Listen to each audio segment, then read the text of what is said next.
Hi everyone, welcome to my YouTube channel. कैसे हैं आप सभी? आई होप आप सभी अच्छे होंगे। वीडियो को स्टार्ट करने के पहले मैं बता दूं कि हमारा जो नया एंड्रॉयड बैच है ऑफलाइन, वो 7 मई से स्टार्ट हो रहा है। अगर किसी को भी ऑफलाइन ट्रेनिंग लेनी हो एंड्रॉयड की तो नीचे दिए गए नंबर पर कॉल करके आप अपनी सीट को बुक करा सकते हैं। तो चलिए दोस्तों, वीडियो को स्टार्ट करते हैं। आज का वीडियो रहने वाला है S22 अल्ट्रा के बारे में। मेरे पास है एक S22 अल्ट्रा और हमारे एक स्टूडेंट है जो रनिंग बैच है, हमारा भी रनिंग जो अप्रैल का बैच चल रहा है। हमारे एक स्टूडेंट है इमरान, इनका फ़ोन है। तो इस वीडियो को स्टार्ट करने के पहले बता दूं कि इस वीडियो में हम S22 अल्ट्रा को डायग्नोसिस करेंगे। ये डेड फ़ोन है, इसके अंदर क्या प्रॉब्लम है। तो आइए हम अपने स्टूडेंट इमरान से बात करते हैं कुछ, जिससे कि आपको बहुत अच्छी इन्फॉर्मेशन मिलने वाली है, क्योंकि ये हमारे एक्सपीरियंस स्टूडेंट हैं। तो चलिए इनसे बात करते हैं। हाय, मेरा नाम है इमरान। मैं महाराष्ट्र कल्याण से हूँ और मुझे 12 साल का एक्सपीरियंस है मोबाइल लाइन के अंदर। और 12 साल के अंदर मैंने कहीं पर क्लास वगैरह नहीं किया था। जो है अपने मन का और यूट्यूब की वीडियो देखकर मैं सब कुछ कर रहा था। लेकिन सर की 2-3 वीडियो देखने के बाद में मुझे कुछ लगा कि मैं क्लासेस करूँ आगे जाके। तो फिर मैं सीधा क्लास सर से बात किया और यहाँ पर आ चुका मैं सेलफोन सॉल्यूशन के अंदर। और यहाँ पर आने के बाद में जो 12 साल का जो एक्सपीरियंस है वो मुझे यहाँ पर 15 दिन के अंदर काफ़ी अच्छा मुझे नॉलेज मिला उसके बारे में। और जो सर्किट डायग्राम है, जो स्कीमेटिक डायग्राम है, जिसमें मेरी जो प्रॉब्लम थी वो यहाँ पर आने के बाद में भी वो काफ़ी अच्छे से मेरे को बहुत समझ में आ रही है। डबल डेकर वगैरह सब कर लेता था सर, लेकिन प्रॉब्लम मेरे को जो फाइंडिंग जो थी ना, ये डेढ़ सेक्शन में बहुत तकलीफ था। जैसे कस्टमर को तो 4-4 दिन 5-5 दिन भगाना, लेकिन यहाँ पर आने के बाद में आपका डेढ़ सेक्शन काफ़ी अच्छा मुझे समझ में आया अभी। तो एक्चुअली मैं इमरान से ये वीडियो शूट कराने का मेरा मकसद आपको ये बताना था कि मैं आपको बताना चाहूँगा कि अगर आप किसी इंस्टीट्यूट में सिर्फ सीपीयू लगाने जा रहे हो, हैंड स्किल के लिए जा रहे हो कि सीपीयू, रैम, ईएमएमसी और पावर, तो मैं आपको बताना चाहूँगा कि हमारे यहाँ हमारे बैच में एक लड़का था जो अभी लाइट सेक्शन उसने जो रिपेयर किया है, मैं अभी अपलोड भी करूँगा अपने यूट्यूब चैनल पे। PWM सिग्नल क्रिएट नहीं हो रहा था, जनरेट नहीं हो रहा था, तो वो सीपीयू का फॉल्ट था। उसने लाइव क्लास में चौथे दिन सीपीयू डन किया है। इससे पहले आज तक उसने सीपीयू नहीं उतारा था। तो मैं बस ये कहना चाहूँगा कि आप जब भी किसी इंस्टीट्यूट का चुनाव कर रहे हैं तो आप सिर्फ ना इसलिए मत जाओ कि वहाँ पे आपको सीपीयू निकालना लगाना और ये सब। अब आपके सामने इमरान सबसे बड़े एग्जांपल है कि इन्होंने किसी इंस्टीट्यूट को ज्वाइन नहीं किया, लेकिन ये डबल डबल डेकर सब कर देते हैं। ये आए थे तो मैंने इनका हैंड स्किल भी बहुत अच्छा था। तो मैं ये बोलता हूँ ना, थ्योरिकल पार्ट बहुत इंपॉर्टेंट रोल प्ले करता है मोबाइल फ़ोन रिपेयरिंग में। अगर कहीं भी सीखने जा रहे हो तो मैं मानता हूँ कि प्रैक्टिकल इंपॉर्टेंट है, लेकिन प्रैक्टिकल जो है वो समय के साथ आपका एक्सपीरियंस के साथ बढ़ता है। थ्योरिकल नॉलेज होना आपको बहुत ज़रूरी है। अगर आप किसी ऐसे इंस्टीट्यूट में जा रहे हो जहाँ पे दिन भर power AMMC CPU, power AMMC CPU revolving हो रही है, तो फिर उसमें टाइम का वेस्टेज बहुत है, इसका ध्यान रखना पड़ेगा आपको। तो आज का जो वीडियो है ये S22 अल्ट्रा के बारे में होने वाला है पूरा। तो चलिए देखते हैं इस फ़ोन में क्या प्रॉब्लम है। तो ये मेरा जो सैमसंग नोट 20 अल्ट्रा है, 22 अल्ट्रा देख सकते हैं। वैसे तो ये पहले से बिल्कुल रिपेयर नहीं है, ठीक है। मैं आपको एक बार बोर्ड दिखा देता हूँ। पहले से बिल्कुल रिपेयर नहीं है, बोर्ड बिल्कुल फ्रेश है। लेकिन इसके अंदर मैंने ना एक चीज़ देखी है कि इसका जो प्रोसेसर है उसके ऊपर किसी ने ना ग्लू कटिंग किया है। मैं आपको दिखाता हूँ अभी। और ग्लू कटिंग करने के बाद उस पर हीट थोड़ा लगा हुआ है। और जब भी मैं देखिए, आप बिल्कुल क्लीन फ़ोन है, बिल्कुल एकदम। लेकिन देखो, जब मैं आपको सीपीयू साइड दिखाऊंगा, देखो डबल सैंडविच मदरबोर्ड है, ये देख सकते हैं आप। और इधर देखिए सीपीयू के साइड ना किसी ने ना हीट करके और ग्लू कटिंग की है। जब मैंने इस फ़ोन को थर्मल पे लगाया ना, तो इसका सीपीयू बहुत ज़्यादा हीटअप हो रहा है, ठीक है। तो इसके अंदर मैंने जो डायग्नोसिस किया है अभी, इसका ना सीपीयू एक बार रिवॉल्व करना पड़ेगा, ठीक है। उसके बाद ही हम आगे देखेंगे कि इसका क्या मतलब आगे का क्या कंडीशन होने वाला है, क्योंकि मेरे को लगता है हीट हुआ है सीपीयू। तो आज के इस वीडियो में मैं आपको ना पूरा S22 अल्ट्रा का पूरा ना सीपीयू जो है लेयर बिना उतारे हम सीपीयू को कैसे निकाल के उसको रिवॉल्व करके कैसे इंस्टॉल करेंगे, इसका पूरा प्रोसेस बताऊंगा। इस तरीके के कंप्लीट वीडियो आपको बहुत कम देखने को मिलेंगे, जिसमें हम एक एक स्टेप आपको बताएं। तो चलिए वीडियो को स्टार्ट करते हैं। तो सबसे पहले देखिए, इसके ऊपर सील्ड है सीपीयू के ऊपर की। तो इसको हम सबसे पहले इसको उतारना है। तो एक तो आप कटर से कट करते हो, तो कटर से कट करने में कई बार ना ग्राउंड निकलने के चांसेस ज़्यादा होते हैं और फ़ोन डेड हो जाता है या कुछ दिक्कत आ जाती है। तो कोशिश कीजिए कि इसको हीट से निकालिए। तो सबसे पहले मैं यहाँ पे डिसोल्डर वायर यूज़ कर रहा हूँ। जो मेरे पास आयरन है इसका टेम्परेचर है 350 और मैं सबसे पहले चारों तरफ सोल्डर लगा लूँगा इस तरीके से। अब इस बोर्ड को थोड़ा सा पीसीबी होल्डर में हम टाइट फिट कर लेंगे, ठीक है, ताकि प्रोसेस के दौरान बोर्ड लूज ना हो। और अब मैं आपको ना ब्लोअर का पूरा टेम्परेचर भी मेंशन करूंगा कि ब्लोअर का क्या टेम्परेचर रहने वाला है, कैसे निकलेगा। तो अभी मेरा जो ब्लोअर का टेम्परेचर है हम ना 300 पे भी निकालते हैं सील्ड को और 350 पे भी निकालते हैं, ठीक है। वो आपका एक्सपीरियंस है कि आपका क्या सूटेबल है। अभी मेरा ब्लोअर का जो टेम्परेचर है 300 है और जो मैं एसएमडी यूज़ कर रहा हूँ अभी, ये मैं एसएमडी यूज़ कर रहा हूँ सुगोन की, ठीक है। तो इस तरीके से आप देख सकते हैं कि एक ब्लेड ले लीजिए और इस तरीके से कॉर्नर पे हल्का हल्का हीट कीजिए, ठीक है। ज़्यादा ओवर हीटिंग नहीं करनी है, ठीक है। एक बार एक कॉर्नर उठ जाए तो फिर धीरे धीरे सील्ड को अपन निकाला जा सकता है। मैंने फ्लक्स पेस्ट भी इसमें ठीक ठाक यूज़ किया हुआ है। देखिए एक बार एक कोना निकल गया, देखिए एक बार निकल गया तो फिर आप मूव करते रहिए टोटल, ठीक है। देखिए ओवर टेम्परेचर आपको नहीं करना है, बस ये ध्यान रखना है। देखिए उठ गया। अब धीरे धीरे आप अपने एसएमडी के नोजल को आगे ले जाइए, धीरे धीरे ये उठता चला जाएगा। ये देखिए बिल्कुल इसमें डैमेज होने के चांसेस बहुत कम होते हैं। आप देख सकते हैं बहुत ईजिली वे में आप इन सब सील्ड को ईजिली निकाल सकते हैं। देखिए और ये देखिए सील्ड निकल चुका है। अब यहाँ पे ना सीपीयू को देखो, पहले से किसी ने ग्लू कट कर रखा है इसीलिए हमें सीपीयू रिवॉल्व करना पड़ रहा है। बहुत ओवर हीट हो रहा है जब हमने इसको थर्मल पे लगाया था तो मैंने अभी आप देख सकते हैं कि हीट सिंक टेप जो आती है उसको मैंने लगा लिया है यूएफएस के ऊपर, क्योंकि हीट लगेगा तो यूएफएस भी रिवॉल्व करना पड़ जाएगा। और ऊपर आप देख सकते हैं कि रैम लगी है और नीचे सीपीयू लगा है। तो सबसे पहले अब मैं एसएमडी यूज़ कर रहा हूँ 2008 क्विक की, ठीक है। मेरा एसएमडी का टेम्परेचर 350 है, मैं आपको बता दूं। एयर आप अपने अकॉर्डिंग रख सकते हैं, ठीक है।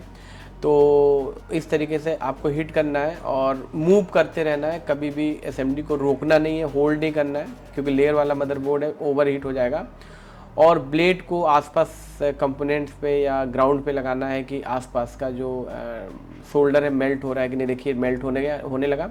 जब मेल्ट होने लगा तो हल्का हल्का हम देखिए कंपोनेंट को मूव कराइए या किसी भी चीज़ को मूव कराइए, उससे आइडिया लग जाता है कि सोल्डर हमारा मेल्ट हुआ कि नहीं।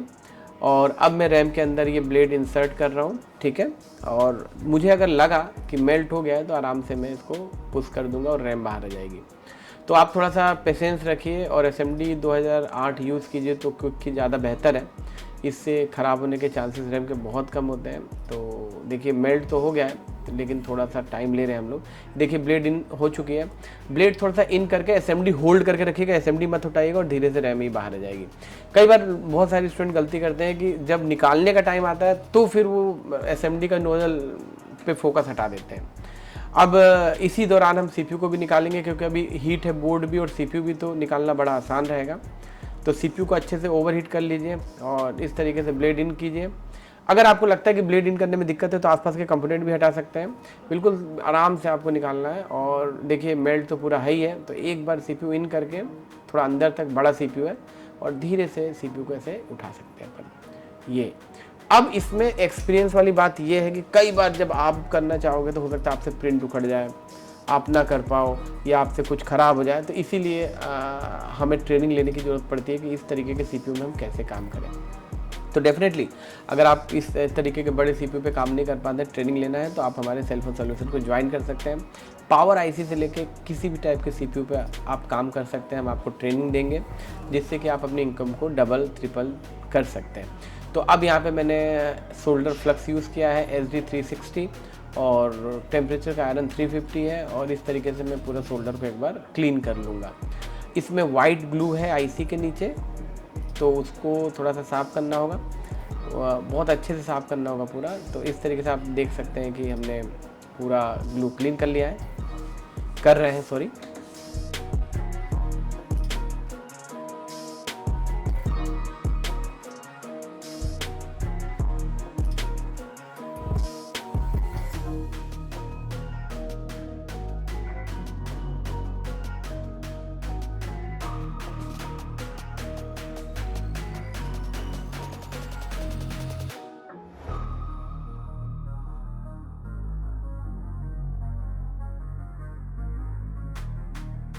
तो आपने देखा कि हमने पूरा शोल्डर क्लीन किया है। एक दो प्रिंट आपको निकले हुए दिख रहे हैं, नॉर्मल है। आप कोई भी सीपीयू निकालोगे तो थोड़े बहुत जो एनसी होते हैं वो आप बाहर आते ही आते हैं। अब हम एक डिसोल्डर वायर लेते हैं और उससे इसको क्लीन करते हैं। जब भी डिसोल्डर वायर से आप किसी भी पैड को क्लीन करें तो ज़्यादा प्रेशर ना दें, नहीं तो इसके ऊपर का जो पेंट होता है वो छूट जाता है और बॉलें आपस में कनेक्ट हो जाती हैं। तो बिल्कुल सॉफ्ट हैंड यूज़ करें, ज़्यादा आपको घिसना नहीं है, रगड़ना नहीं है। बाकी एक्सपीरियंस के साथ साथ आपका हाथ भी अच्छा होता है, चीज़ें ख़राब कम होने लगती हैं। शुरू में थोड़ी दिक्कतें आती हैं, ठीक है। तो इस तरीके से आप देख सकते हैं कि मैं पूरे आईसी की बॉल्स को क्लीन कर लेता हूँ।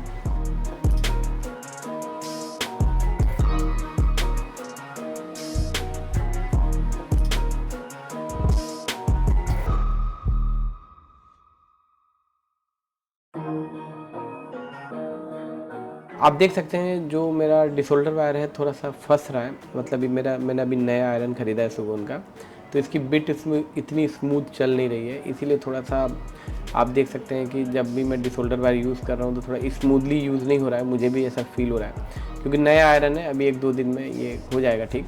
तो यहाँ पे देखिए, यहाँ पे क्लीन करने के बाद एक कॉटन से आप पहले क्लीन कर लीजिए, आसपास के कंपोनेंट का विशेष ख्याल रखिए। क्लीन करने के बाद इसमें छोटे छोटे ना वाइट कलर के गम्स लगे होते हैं, और अगर हम इनको क्लीन ना करें तो हमारा सीपीयू रीइंस्टॉल अच्छे से नहीं हो पाएगा और ऑन नहीं होगा। इसका अपन को ध्यान रखना है। तो यहाँ पे एक ब्लेड है मेरे पास 007, इससे मैं छोटे छोटे जो ग्लू लगे हुए हैं उनको मैं इस तरीके से क्लीन कर सकता हूँ।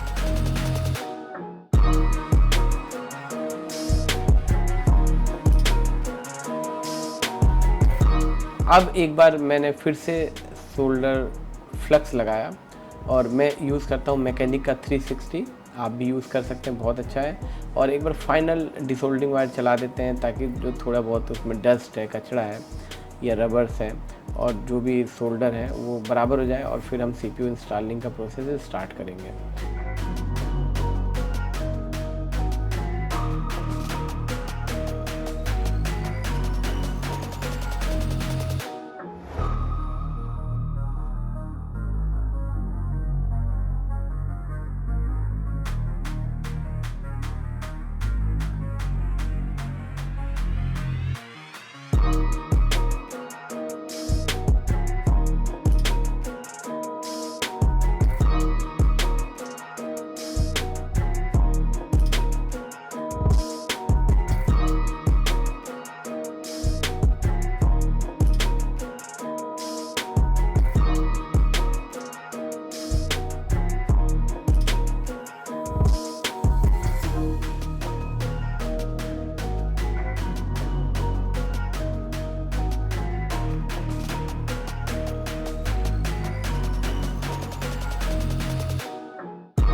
अब जब पूरी आईसी को क्लीन करने के बाद ये एक फॉर्म आता है, मार्केट में आपको मिल जाएगा। इससे बहुत अच्छी आईसी का जो सरफेस क्लीन होता है। तो इसका जो पिक्चर है आप सामने देख सकते हैं, मैंने डिस्प्ले कर दिया। अगर आपको भी ख़रीदना है तो आप मार्केट से परचेज़ कर सकते हैं। काफ़ी अच्छी आईसी क्लीन होती है, आप इसका इस्तेमाल कर सकते हैं। बाकी आप कॉटन से भी आईसी के पैड्स को क्लीन कर सकते हैं। तो आप देख सकते हैं कि आईसी को हमने क्लीन करने के बाद कुछ बॉलें आपको यहाँ पे निकली हुई दिख रही हैं, ज़्यादातर वो एनसी होती है, और कहीं कहीं आप देख सकते हो कि दो पैड्स आपस में कनेक्ट होने के चांसेस लग रहे हैं मुझे। इसीलिए मैं यहाँ पे यूवी मास्किंग कर रहा हूँ, क्योंकि काफ़ी बड़ा प्रोसेसर है। इसको निकाल के रिवॉल्व करके इंस्टॉल करने के बाद अगर एक भी कहीं कोई बॉल कनेक्ट ना हो या कोई बॉल आपस में शॉर्ट कर जाए तो फिर से मुझे सीपीयू निकालना पड़ेगा और फिर से पूरा प्रोसेस अप्लाई करना पड़ेगा। इसीलिए अगर आपको कहीं भी लगता है कि कोई बॉल मिस हो रही है, कोई बॉल शॉर्ट हो सकती है, कोई लाइन आपस में जुड़ रही है, तो आप यूवी मास्किंग ज़रूर कर दें, क्योंकि अपना जो पूरा प्रोसेसर होता है ना, उसमें हर बॉल एक इम्पोर्टेंट रोल प्ले करती है और इसमें बहुत सारे ग्राउंड होते हैं। तो चीज़ें कॉम्प्लिकेटेड होने से अच्छा है कि पहले ही हम इसको सही कर लें। तो इस तरीके से मैं एक बार आप देख सकते हैं मैं यूवी मास्किंग कर रहा हूँ।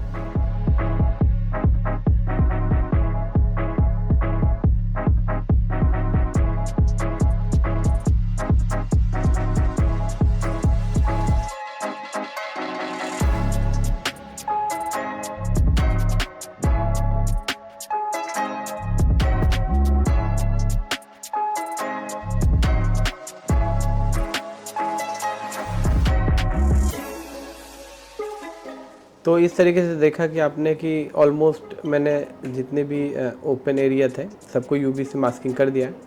और अब मैं यहाँ पे यूवी लैंप का यूज़ कर रहा हूँ इसको हार्ड बनाने के लिए, ताकि जो भी सरफेस मैंने यूवी लगाया है वो हार्ड हो जाए और फिर हम आईसी इंस्टॉलेशन का प्रोसेस आगे स्टार्ट कर सकते हैं। यूवी लैंप का यूज़ आप अलग अलग टाइप के यूवी लैंप आते हैं, कोई 10 मिनट में ही सरफेस को हार्ड कर देता है, कोई 1 मिनट लेता है, कोई 30 सेकंड लेता है। तो आप मार्केट से अलग अलग टाइप के लेंस परचेस कर सकते हो, ठीक है। तो इस तरीके से आपने देखा कि ऑलमोस्ट हमने कर लिया है। अब जब भी यूवी हम लगाते हैं ना तो उसका सरफेस कुछ हाइट ज़्यादा होती है, तो उसको स्क्रैच करके थोड़ा सा ना उसके सरफेस को कम किया जाता है, क्योंकि अगर ज़्यादा हाइट हो गई यूवी की तो जब हम आईसी लगाएंगे तो आईसी प्रॉपर बॉल से कनेक्ट नहीं हो पाएगी। इसीलिए हम यूवी का यूज़ करते हैं जैसा कि मैं कर रहा हूँ, और उसको ब्लेड से थोड़ा सा हल्का हल्का उसके सरफेस को बराबर कर लेते हैं।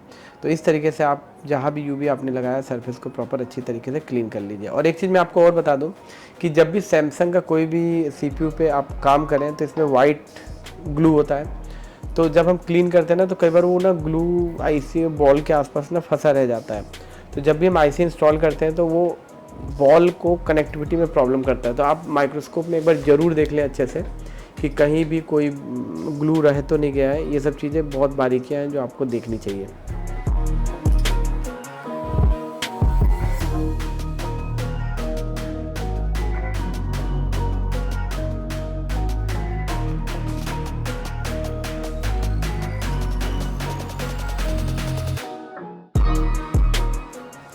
तो इस तरीके से पूरा यूवी मास्किंग हो चुकी है। अब हम चलते हैं CPU को रिवॉल्व करने चलते हैं, रैम और CPU को रिवॉल्व करते हैं। यहाँ का तो काम हो गया बोर्ड का। अब आप देख सकते हैं हमने बोर्ड को लेयर को अलग नहीं किया है, तो आपको इस पे ध्यान रखना है, ठीक है। तो ये जो CPU है इसके ऊपर का सरफेस क्लीन करते हैं, नीचे का सरफेस या ऊपर का सरफेस दोनों क्लीन करना होगा। तो ये वो वाला सरफेस है जहाँ रैम लगती है। तो सबसे पहले सरफेस को क्लीन करने के लिए आपको करना क्या होगा, मशीन का जो ब्लोअर का जो टेम्परेचर है वो 300 पे रखना है। फ्लक्स पेस्ट यूज़ किया है और ब्लोअर का जो टेम्परेचर है 300 है, लेकिन पहले मैं बॉल को पहले क्लीन कर लेता हूँ आयरन से, उसके बाद मैं ब्लेड का यूज़ करूँगा। तो ये मैंने क्लीन कर लिया है। और हमने वैसे स्पेशल ब्लेड हमें यूज़ करते हैं जहाँ भी क्लीन करना होता है।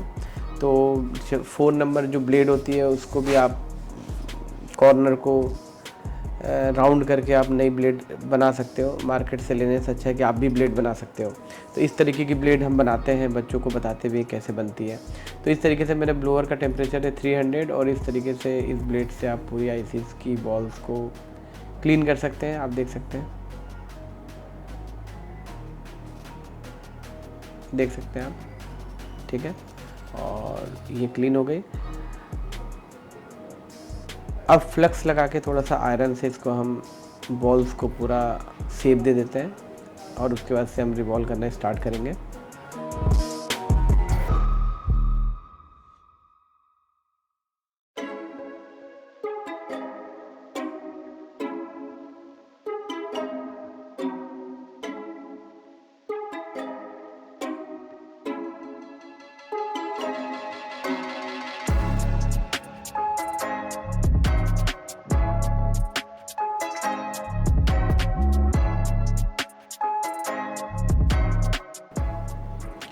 तो इस तरीके से रैम क्लीन हो चुकी है। इसके ऊपर भी बहुत सारे वाइट ग्लू होते हैं, उसका ध्यान रखना है। और रैम के ऊपर ज़्यादा, जैसे अभी मैं जिस तरीके से डिसोल्डर चला रहा हूँ, अगर आप नए हो तो इस तरीके से ना चलाएं, क्योंकि अगर हम लोग बहुत सॉफ्ट हैंड यूज़ करते हैं। लेकिन आप इस पर हार्ड हैंड यूज़ करोगे तो रैम के अंदर का ग्राउंड निकलेगा और फिर रैम में प्रॉब्लम आ सकती है।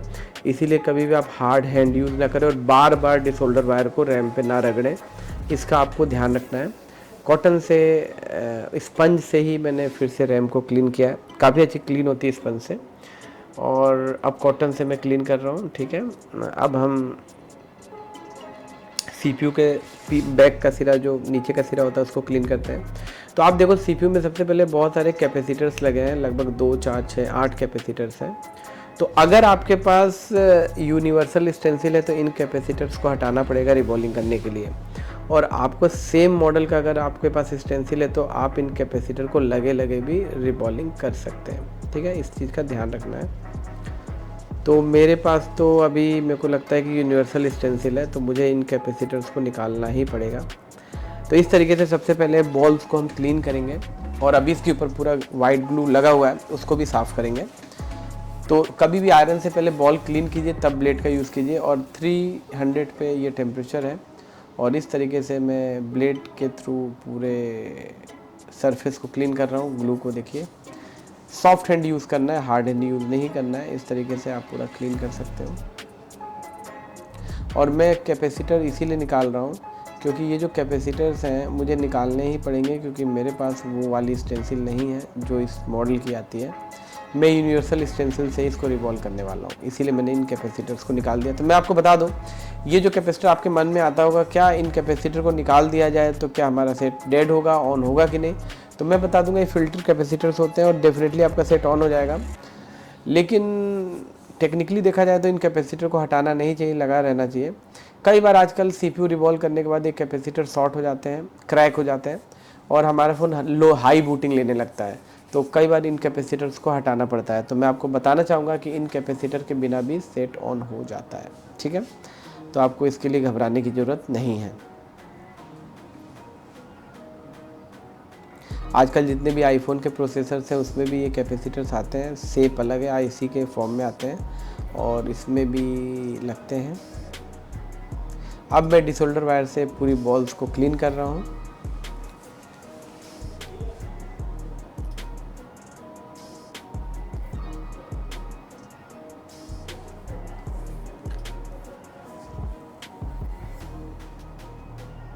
मैं जहाँ भी आईसी को या पैड को क्लीन करना होता है उसके लिए स्पंज का यूज़ करता हूँ। आप भी इसका यूज़ करें, काफ़ी अच्छा इसका रिज़ल्ट है, ठीक है? और अब मैंने यहाँ पे एक ब्रश लिया है, हार्ड ब्रश है।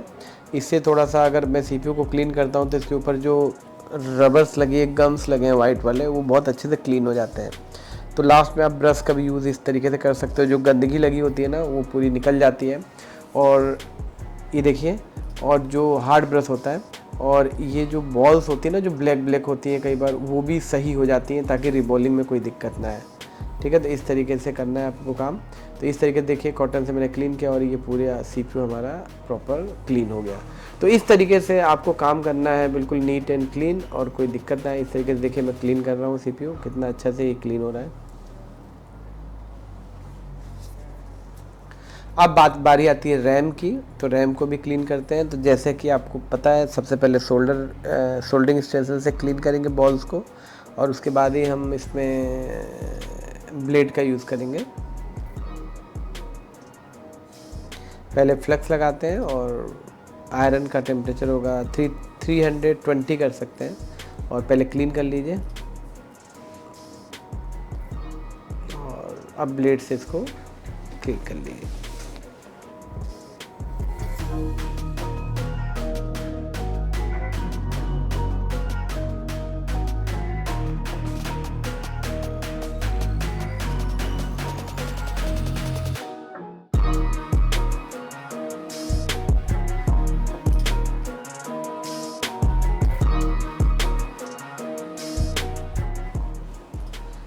तो आप देख सकते हैं कि रैम को भी हमने क्लीन कर दिया। जब भी आप रैम को क्लीन करें हार्ड ब्रश से, तो इसके ऊपर आप थिनर का यूज़ ज़रूर करें ताकि गंदगी ऊपर की जो क्लीन होने में काफ़ी अच्छे से क्लीन हो जाता है।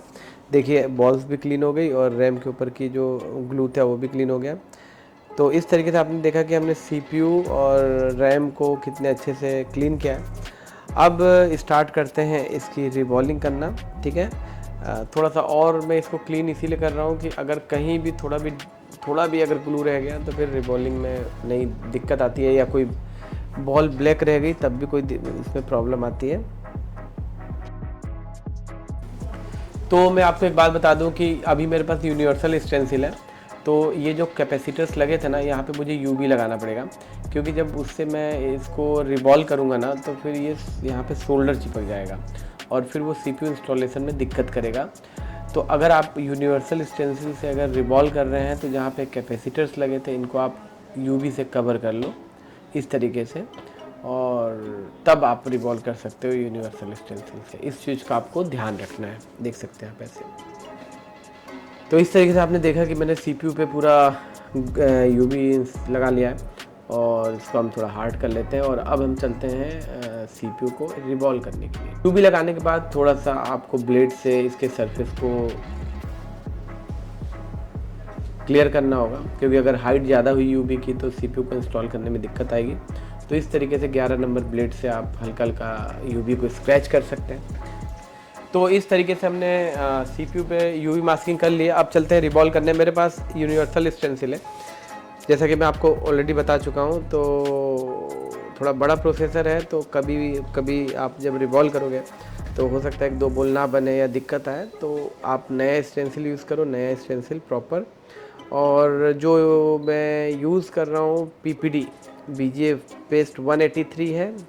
और मैं जो कंपनी यूज़ कर रहा हूँ, ये जो कंपनी है ये है मांड की है, ठीक है, अच्छा ब्रांड है।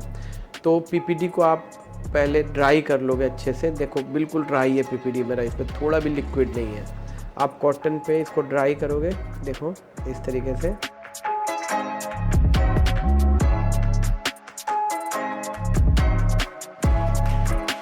और ड्राई करने के बाद आप इसको हिट करके पूरी बॉल्स बना सकते हो। देखिए इस तरीके से।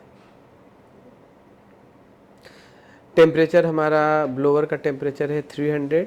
एयर नॉर्मल कर रख लीजिए, आप अपने हिसाब से, ज़्यादा एयर नहीं होना चाहिए, क्योंकि हर असेंबली का थोड़ा सा प्रोसेस अलग अलग होता है। और एक कॉर्नर पे 45 डिग्री पे असेंबली को रख के ब्लोअर को, नोज़ल को, और आप हीट कर सकते हैं। और होल्ड करिए हल्का सा ट्वीज़र से, जैसे मैंने किया हुआ है। और आपको मैंने दोनों वीडियो इसीलिए डिस्प्ले किया है, एक क्लोज़अप माइक्रोस्कोप का और एक मोबाइल से, ताकि आपको हर एंगल अच्छे से पता चल सके कि हम क्या कर रहे हैं। तो इस तरीके से कॉर्नर से हीट दीजिए, 45 डिग्री पे रखिए ब्लोअर को, और इस तरीके से धीरे धीरे आपको रोक के हीट देना है, ठीक है, इस तरीके से। और ये बॉल्स एक बार में आपकी रेडी हो सकती हैं। बाकी एक आध बॉल अगर इधर उधर हुई तो हम उसको फिर से रिवॉल्व करने के बारे में सोचेंगे, लेकिन अभी फ़िलहाल तो ठीक ठाक चल रहा है अभी। तो ये आप देख सकते हैं कि ये बॉल बन गई पूरी। तो स्टेंसिल से आईसी को हम अलग करते हैं।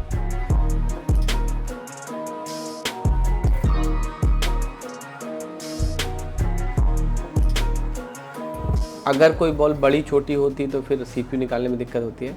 तो आप देख सकते हैं कि पूरी बॉल प्रॉपर बनी हुई है, कहीं भी कोई बॉल मिस नहीं है। और एक बार हम इसको क्लीन कर लेते हैं अच्छे से।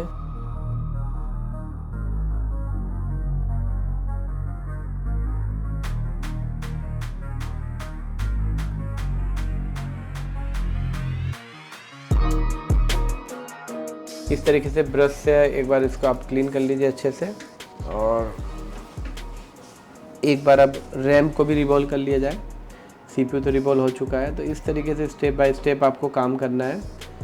तो अगर आपका रिवॉल्विंग प्रोसेस अच्छा है, इंस्टॉलिंग प्रोसेस अच्छा है, तो आप डेफिनेटली ऐसे फ़ोनों पे काम कर सकते हो। और अगर आपको कॉन्फिडेंस नहीं है, नहीं कर पा रहे हो, तो आप हमारे इंस्टीट्यूट को भी ज्वाइन कर सकते हो। तो इस तरीके से आपने देखा कि हमने CPU को प्रॉपर रिवॉल्व कर लिया है, ठीक है। आप देख सकते हैं पूरा क्लीन है, बिल्कुल नीट एंड क्लीन है। तो इस तरीके से आप यूनिवर्सल स्टेंसिल से भी बहुत अच्छे तरीके से CPU रिवॉल्व कर सकते हैं। अब हम बात करते हैं रैम की, ठीक है। तो रैम को भी एक बार रिवॉल्व कर लेते हैं। रैम को भी हम यूनिवर्सल स्टेंसिल से ही रिवॉल्व करने जा रहे हैं, ठीक है, क्योंकि हमारे पास एक्चुअल इसकी स्टेंसिल अभी नहीं है। और आपको भी पता चले यूनिवर्सल से भी हम बहुत आसानी से काम कर सकते हैं। तो चलिए फटाफट रैम को भी रिवॉल्व कर लेते हैं। सेम प्रोसीजर रहेगा, 300 heat, air according to you, PPD dry होनी चाहिए और 45 डिग्री पे आपको हीट करना है। बहुत सारे ऐसे स्टूडेंट हैं जिनको पावर IC, CPU, MMC लगाने में डर लग रहा हो, सही से इंस्टॉल नहीं हो पा रही हो, लगाने के बाद सेट ऑन ना होता हो, तो ऐसे स्टूडेंट हमसे कम्युनिकेट कर सकते हैं। हम आपको शुरू पावर IC से लेकर CPU तक का जो भी प्रोसीजर होता है, स्टैंडर्ड प्रोसीजर, हर चीज़ आपको बताएंगे, ऑन फ़ोन पे करके दिखाएंगे। ये भी बताएंगे कि फ़ोन ऑन होते क्यों नहीं है, इसमें क्या क्या कॉम्प्लिकेशंस आते हैं। तो अगर आपको कोर्स ज्वाइन करना है तो हमारा जो इंस्टीट्यूट है बदरपुर दिल्ली में है। हर महीने बैचेस स्टार्ट होते हैं। जो स्टूडेंट बिल्कुल नए हैं, जिनको कुछ नहीं आता, वो भी इस कोर्स को ज्वाइन कर सकते हैं। बेसिक टू एडवांस कोर्स हमारा चलता है। तो इस तरीके से आपने देखा कि रैम भी रिवॉल्व हो गई है। इसको एक बार हम फटाफट क्लीन कर लेते हैं।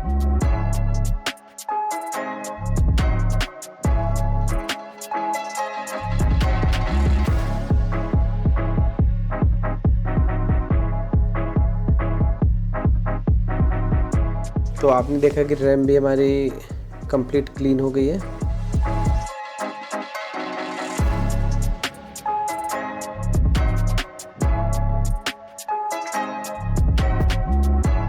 तो ये हमारा सीपीयू का सरफेस है। तो सबसे पहले हम फ्लक्स पेस्ट यूज़ करते हैं और आपको इसमें बहुत बारीकी से देखना है माइक्रोस्कोप में, तो कहीं भी कोई वाइट ग्लू लगा नहीं होना चाहिए।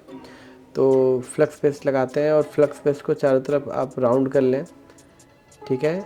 कभी कभी क्या होता है कि फ्लक्स पेस्ट प्रॉपर अगर अंदर से कनेक्ट नहीं होता है तो वो वाली बॉल ड्राई रह जाती है या प्रॉपर कनेक्ट नहीं होती है, तो हमें सीपीयू को एक दो बार फिर से हीट करना पड़ता है, सेट ऑन नहीं होता है या कोई दिक्कत आती है। इसीलिए मैं फ्लक्स को प्रॉपर तरीके से सभी बॉल्स पे एक बार मैं राउंड कर रहा हूँ। हालांकि हम हीट देते हैं तो फ्लक्स चारों तरफ फैल तो जाता है, लेकिन कई बार दिक्कत होती है। अब यहाँ पे सीपीयू इंस्टॉल किया। अब मेरे एसएमडी का जो टेम्परेचर होगा 350 होगा, एयर अकॉर्डिंग टू यू, मैंने आपको शुरू में ही बताया।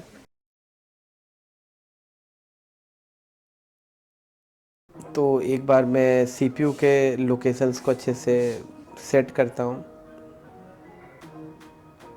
ठीक है। और एक बार हीट करके देखते हैं, फिर देखते हैं।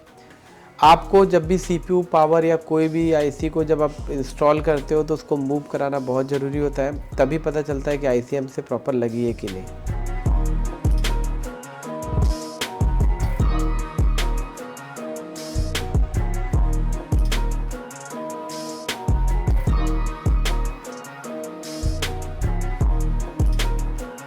तो इस तरीके से सीपीयू सही से जो डायरेक्शन था वो लग चुका है। अब मैं यहाँ पे हीट सिंक जो टैप होती है उसको भी यूएफएस के ऊपर लगा रहा हूँ, ताकि हीट देते समय यूएफएस पे हीट ना पड़े, नहीं तो फ़ोन फिर दिक्कत करेगा। तो ये मैंने टेप लगा लिया है। अब चलिए अब हीट करते हैं, एक बार सीपीयू को इंस्टॉल करते हैं। टेम्परेचर मैं ऑलरेडी बता चुका हूँ और सीपीयू पे काम करने के लिए मैं क्विक 2008 यूज़ करता हूँ, जैसा कि मैंने आपको शुरू में ही बताया, ठीक है।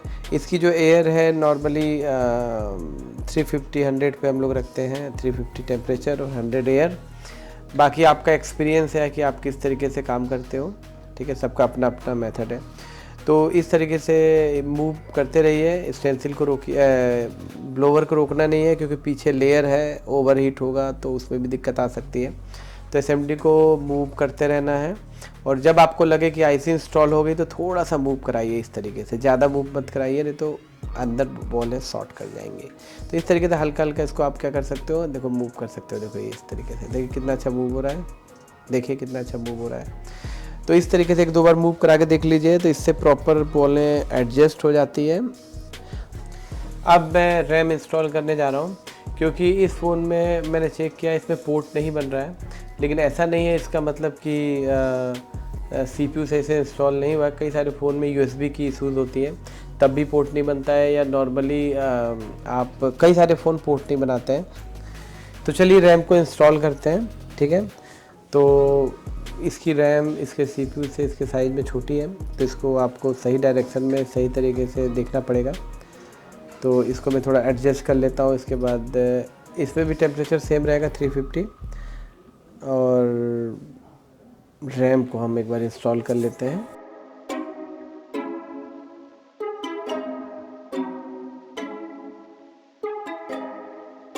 ये मुझे लगता है कि अब रैम अपनी लोकेशन पे सेट है।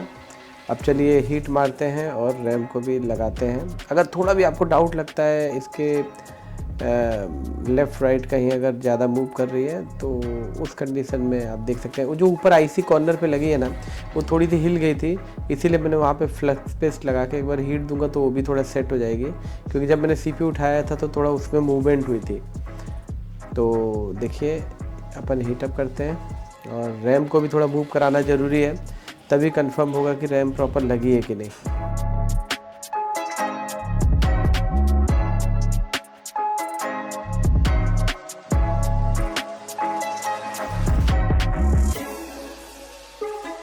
तो आप देख सकते हैं थोड़ी सी मूव हुई रैम जब इंस्टॉल हो जाती है, प्रॉपर बॉल कनेक्ट होती है तो थोड़ी सी आईसी मूव कर जाती है अपने आप, तो हमें आइडिया लग जाता है कि अब हम आईसी सेट हो गई है और उसको ब्लेड से भी मूव कर सकते हैं।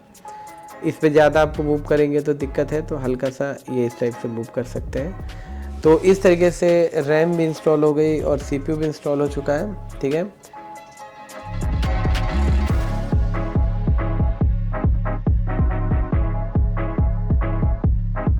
अब सेट ऑन करने के लिए थोड़ा सा सीपीयू को हम कूल कर लेते हैं।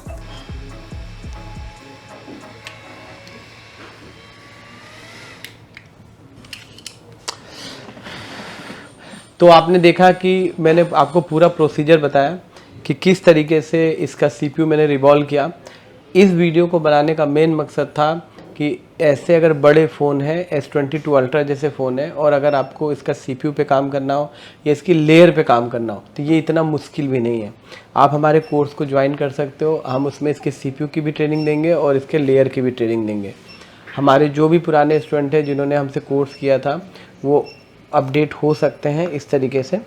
तो यहाँ पे आप देखो कि मैंने ऑलमोस्ट बोर्ड थोड़ा सा हीटअप है, ये मैंने सीपीयू इंस्टॉल करके कर दिया है। अब चलते हैं फ़ोन को स्टार्ट करके देखते हैं कि फ़ोन ऑन होता है कि नहीं। मैं आपको एक चीज़ और बता दूं कि जब मैंने इसके सीपीयू को लगाया था और रैम को नहीं इंस्टॉल किया था, उस दौरान जितने भी S22 अल्ट्रा है, S23 अल्ट्रा है, S21 है, इन सब फ़ोनों में मैंने कॉमन चीज़ देखी है कि जब सीपीयू हम लगाते हैं तो पोर्ट नहीं बनाता है। एक्साइन या क्वालकॉम वाले होते हैं ना, पोर्ट नहीं बनते हैं, ठीक है। फिर भी हम रैम लगाते हैं तो सेट ऑन हो जाता है, तो इस चीज़ का आपको ध्यान रखना है। तो अभी मैंने सीपीयू और रैम दोनों इंस्टॉल कर लिया है, चलिए फ़ोन को ऑन करके देखते हैं, ठीक है।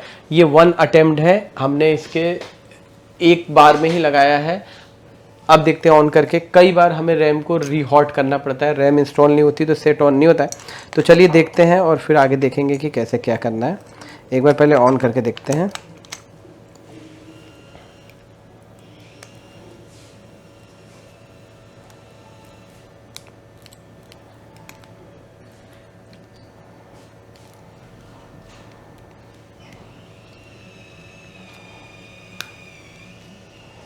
तो सबसे पहले चार्जिंग लगा के देखते हैं चार्जिंग होता है कि नहीं। तो आप देख सकते हैं कि सेट ऑन हो गया है। ये देख सकते हैं कि हमारा चार्जिंग का लोगो भी आ गया है और ये थोड़ी सी एलसीडी यहाँ पे क्रैक है, इसीलिए यहाँ पे इस टाइप का लोगो आ गया। आप देख सकते हैं कि हमारा सेट ऑन हो चुका है और ये सीपीयू 1 अटेम्प्ट है, हमने रैम को दोबारा रिहॉट नहीं किया है, ना सीपीयू को रिहॉट किया है। तो हमारा जितना भी कंप्लीट प्रोसीजर था 1 टाइम सक्सेस हुआ है। तो हम सेट को एक बार ऑन करते हैं, देखिए बैटरी भी चार्ज है, तो ये देख सकते हैं सेट ऑन हो चुका है। तो इस तरीके से आपने देखा कि ये जितने भी फ़ोन हैं, इस टाइप के जो फ़ोन्स आते हैं उसको आप बिल्कुल सक्सेसफुली कर सकते हो, बस आपकी मेहनत है। हमारा काम है आपको एक अच्छा रास्ता दिखाना, पूरी ट्रिक्स बताना, और अगर आप अच्छे से प्रैक्टिस करते हो तो आप इस तरीके के S22 अल्ट्रा जैसे फ़ोनों पे भी काम कर सकते हो। तो इस वीडियो में मैंने आपको दिखाया कि किस तरीके से इसके CPU को डिसेंबल करना है, इसके CPU को किस तरीके से क्लीन करना है, उसका पूरा टेम्परेचर मैंने मेंशन किया है, रैम पे कैसे काम करना है। अगर YouTube वीडियोस देख के अगर आप अपना काम चला लेते हो तो बहुत अच्छी बात है, लेकिन आप एकदम बिल्कुल ट्रेंड होना चाहते हैं, अगर आप हमसे ट्रेनिंग लेना चाहते हैं, मेरे पास वो भी बच्चे आ सकते हैं ट्रेनिंग के लिए जो बिल्कुल नए हैं, जिनको मोबाइल खोलना भी नहीं आता है। मैं आपको बता दूं कि जितने भी हमारे नए स्टूडेंट हैं जिनको मोबाइल खोलना नहीं आता है, हम उनको 10 दिन की अलग से ट्रेनिंग कराएंगे। उसके अंदर उनको हम मोबाइल को असेंबल करना, डिसेंबल करना, पावर आईसी पे काम करना, छोटे कंपोनेंट्स पे काम करना, इसके अलावा टच कैसे चेंज करते हैं, एलसीडी कैसे चेंज करते हैं, चार्जिंग जैक कैसे लगाते हैं, बेसिक इन्फॉर्मेशन 10 दिन की उनको क्लास देंगे। उसके बाद हम उनको मेन बैच में शिफ्ट करेंगे। और मैं आपको बताना चाहता हूँ कि इसका कोई एक्स्ट्रा चार्ज नहीं है। जो हमारा एक्चुअल जो चार्ज है, हमारी कोर्स की फ़ीस है 30,000 रुपये, 22 दिन का कोर्स है। लेकिन कोई नया लड़का आता है तो हम उसको 10 दिन और एक्स्ट्रा देंगे, मतलब वो 32 दिन रुक सकता है और उसमें बेसिक टू एडवांस की क्लास कर सकता है। और ऐसे भी लोग जो 10 साल या 12 साल से काम कर रहे हैं, डेट फ़ोन में प्रॉब्लम आ रही है, नेटवर्क सेक्शन में प्रॉब्लम आ रही है, सीपीयू इंस्टॉल करने में प्रॉब्लम आ रही है, स्कीमेटिक की नॉलेज नहीं है, वो भी लोग हमारे साथ जुड़ सकते हैं। चलिए दोस्तों, फिर से मिलेंगे नए वीडियो के साथ। तब तक के लिए आपका बहुत बहुत धन्यवाद।